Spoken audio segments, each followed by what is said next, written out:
David Spencer is with me. He's head of crime and justice at Policy Exchange, which is a think tank in London. He's also a former Metropolitan Police officer. David, did you ever, just actually maybe get a quick word from you before we get into the wider discussion about the Notting Hill Carnival. Did you ever police it yourself? Were you ever involved with that?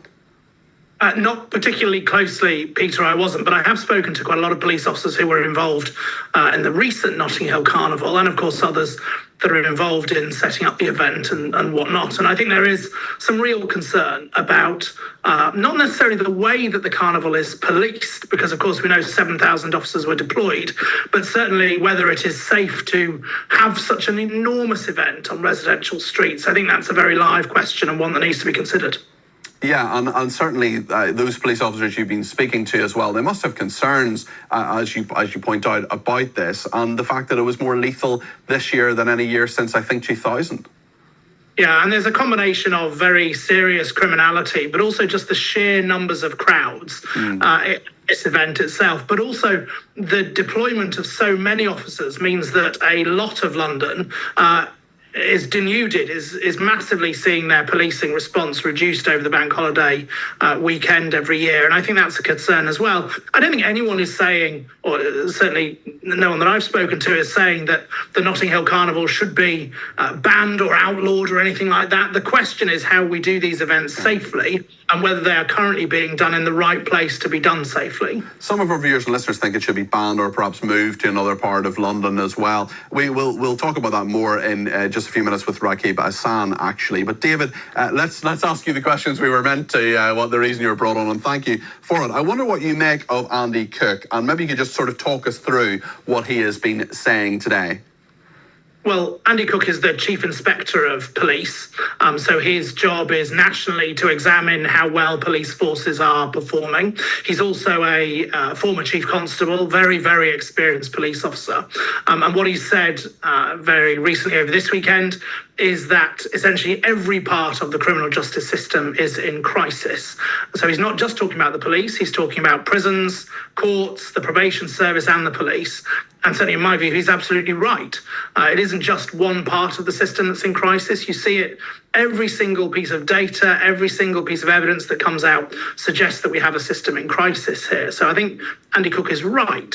I think the reality is that this government has inherited from their predecessors a crisis, and it is difficult to conclude, to paraphrase from some time ago, that the last government was anything but soft on crime and soft on the causes of crime. So the answer now, or the question now for this government, is how do they go about rebuilding the system which is in crisis? And that has to be one of their priorities for government. How do you think the last government was soft on crime?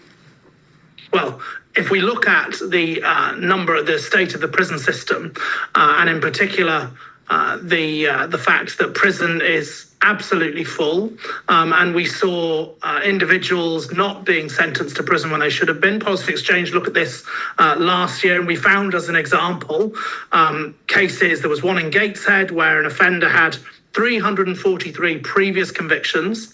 He was then given another 10 convictions and he was given a community order. We had another case in the Isle of Wight, 115 convictions. He was given another 7. He got a suspended sentence. So it's difficult to conclude that there wasn't something seriously awry in the way the last government was operating around the criminal justice system.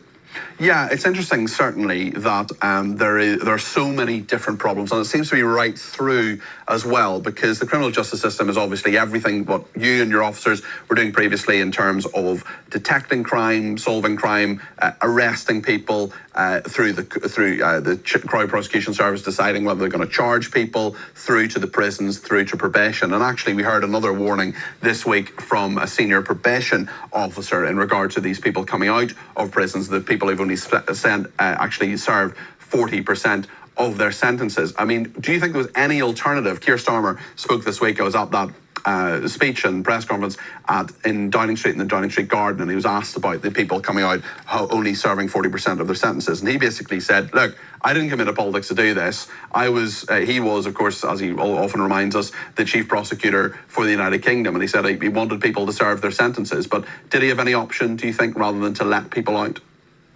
I'm not sure there's any serious option this week, and that's the reality. We are talking about our prison estate being almost completely full. I think earlier in the week there was reporting about there was 83 spaces left, which in the context of the prison system as a whole is almost nothing. So, well, that's less than 1%, less than 0.1%, I think. I mean, you're talking about the highest number of people, I think, since the 90s anyway, is something like 88,000 people are in prison at the moment, so a huge number. Yeah, and so my sense is that the government have taken the right course of action, and it is the right short-term course of action. But the real way that they will be judged, and rightly, is whether they can, for example, increase the number of prison places, so that means building more prisons, whether we can see more of these highly prolific, the hyper-prolific offenders being sent to prison to protect communities and protect people who are the law-abiding majority. And that will be how this government really needs to be judged upon, as opposed to what are, unfortunately, essential short-term measures they're taking at the moment. The budget is coming up in a couple of months' time. Do you think Rachel Reeves will put more money, more resourcing into policing, into home affairs, justice? She's going to have to, isn't she? Is she going to perhaps announce more prisons being built? What do you make of that?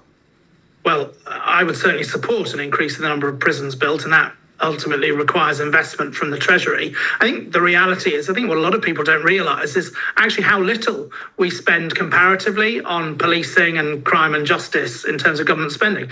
The health, the NHS costs the country in terms of government spending about 200 billion a year, plus or minus. In terms of policing and prisons and the probation service, it's about 25 billion. So in actual fact, the amount we spend on keeping people safe from criminals is about something like an eighth of the amount we spend on the NHS. So I think there are some really tough decisions, and I think we all recognise that. But the reality is, at the moment, and for a long time, we have not invested enough in the criminal justice system as a whole. Thank you very much. That's David Spencer there. He's head of crime and justice at Policy Exchange, one of the think tanks, big think tank in London. Government certainly listens to